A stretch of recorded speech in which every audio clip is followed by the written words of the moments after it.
नमस्कार शेतकरी मित्रांनो, मी गजानन भवर मायक्रोबो सोल्युशन्स या कंपनीसाठी एरिया सेल्स मॅनेजर म्हणून काम करतो. आज आपण अशा एका प्लॉटवर आलेले की मायक्रोबो सोल्युशनची पीक संजीवनी नावाची किट वापरलेली त्या शेतकऱ्याकडं हळदीसाठी वापरली गेलेली किट. आता आपण त्या शेतकऱ्याचं सर्वप्रथम मनोगत घेणार आहे की या किटनं त्या हळदीमध्ये काय काय बदल झाले, काय काय फरक झाला, उत्पन्नात कशी वाढ झाली आणि बाकी खर्चात काय बचत झाली ते आपण त्या शेतकऱ्याकडून ऐकणार आहे. तर पहिले सुरुवातीला आपण त्या शेतकऱ्याचं इंट्रोडक्शन घेऊ. काका, तुमचं पूर्ण नाव सांगा.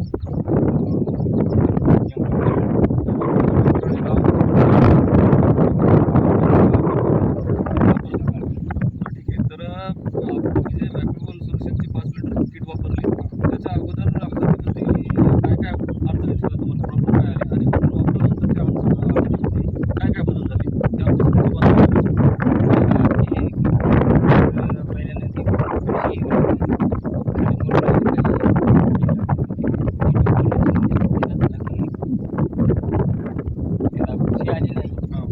वाढ झाली, चांगली झाडं दिसायला लागली, गड्डी चांगली व्हायला लागली, कोमं चांगली निघायला लागली, भूमी गिमणी कोंबणी लागली नाही, लागली. कोंबणीचा प्रॉब्लेम झाला.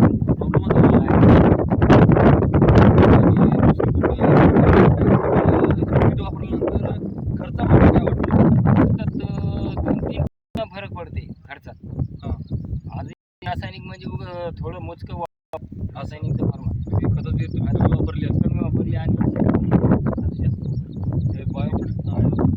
आमची मायक्रोबो सोल्युशनची किट वापरल्यानंतर तुम्ही खर्च कमी केले कमी आणि काय रिझल्ट उत्पन्नामध्ये? आम्हाला उत्पन्नाचा दुसऱ्या शेतकऱ्यापेक्षा दीडीनं फरक आहे. दीडीनं माल जास्त होते माल जास्त होतो. आणि साईजही ती चांगली आणि त्याची मालामध्ये तरी तिथं आमचा माल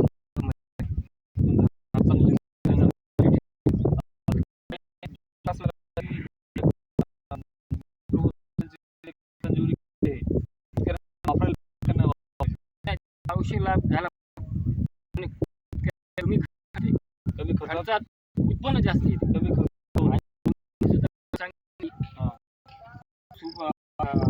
उत्पन्नात दीडीनं फरक आहे का? भरपूर येते. कमी खर्चात आता त्या जी हळद निघली